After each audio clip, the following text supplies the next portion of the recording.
Hello friends, आपका स्वागत है आपके अपने YouTube channel exam with me में। आज हम लोग चर्चा करने वाले हैं यूपी पीसीएल एई से संबंधित कुछ रिलेटेड अपडेट्स के साथ। तो यहाँ पर देखिए कि यूपी पीसीएल एई की हाई कोर्ट में सुनवाई हो गई है शुरू और जल्द ही छात्रों को मिलेगा न्याय। और 6 जुलाई को हुई है पहली सुनवाई और अगली सुनवाई 21 जुलाई को होने वाली है। 2 और केस दाखिल किए गए हैं, उसके भी संबंध में हम लोग यहाँ पर डिटेल में चर्चा करने वाले हैं। हाई कोर्ट ने मांगे सभी छात्रों के इंटरव्यू अंक की लिस्ट।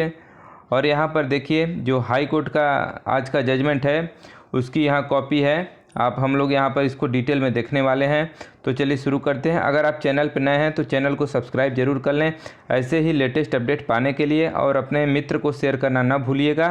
तो चलिए शुरू करते हैं। ये हाई कोर्ट के जजमेंट की आज की कॉपी है, तो इसको हम लोग यहाँ पर देख लेते हैं। ये high court of judicature at Allahabad, court number देखिए 71 है। केस रीट ए नंबर जो है 4990 ऑफ 220।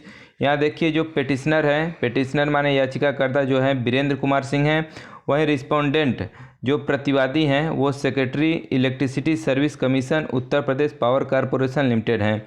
यहाँ पर काउंसिल फॉर पेटिशनर जो पेटिशनर के वकील हैं, यानी कि याचिकाकर्ता के जो वकील हैं वो विनोद कुमार सिंह हैं। वहीं काउंसिल फॉर रिस्पोंडेंट जो कि प्रतिवादी के वकील हैं वो अभिषेक श्रीवास्तव जी हैं। इस केस को हैंडल कर रहे हैं प्रतिवादी की तरफ से अभिषेक श्रीवास्तव, और वहीं याचिकाकर्ता की तरफ से विनोद कुमार सिंह इस केस को यहाँ पर देख रहे हैं। और ऑनेबल यशवंत शर्मा सर, यहाँ पर Shri Abhishek Srivastava learned counsel appearing for the commissioning prays for and is granted time to produce relevant records oblique address further submission in respect of the issue of award of 0 marks to the petitioner in the interview।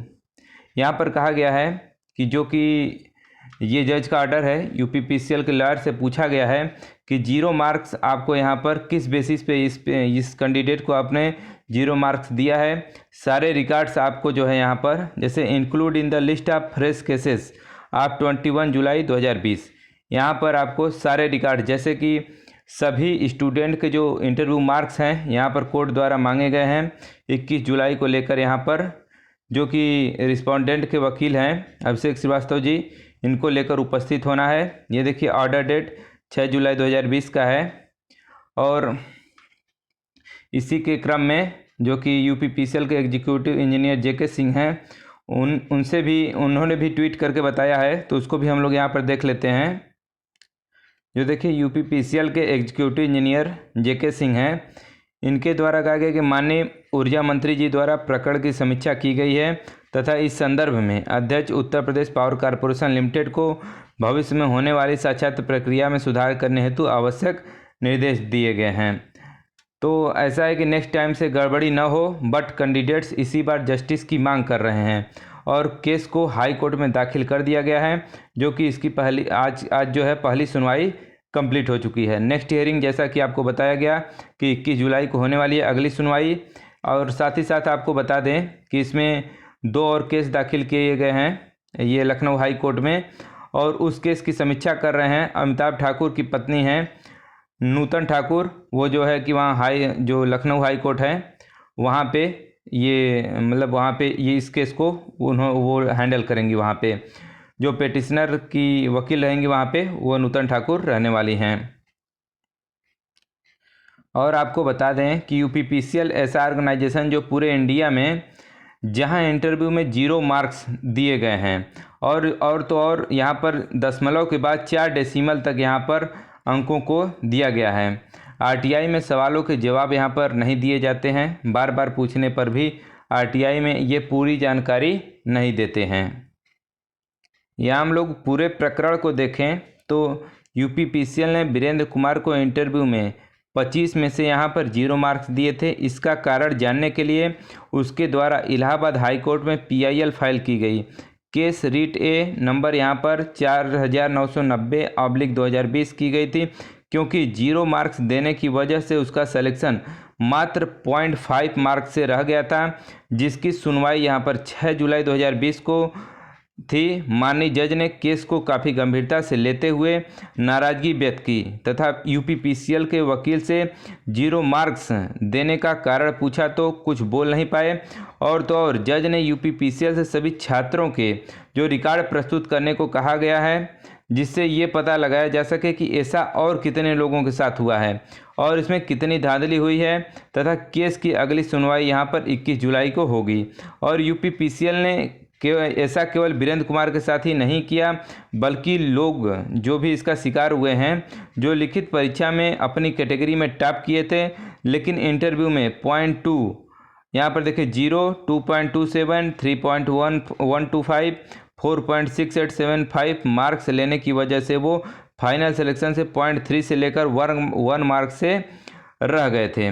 और आपको बता दें कि यहाँ पर कि यह सब देखकर ऐसा लगता है कि यूपीपीसीएल की धांधली ना पकड़ी जाए, इस वजह से उसके द्वारा वेबसाइट पर जो मार्क्स हैं वो अपलोड नहीं किए जाते हैं। जैसा कि यूपीपीसीएल एई हो, जेई हो, टीजी2 हो, किसी भी जो भी रिजल्ट निकलता है इनका, उसमें मार्क्स फाइनल शो नहीं किए जाते हैं। जबकि रेलवे इसमें पारदर्शिता बरतता है, लेकिन यहाँ यूपीपीसीएल में पारदर्शिता कम है।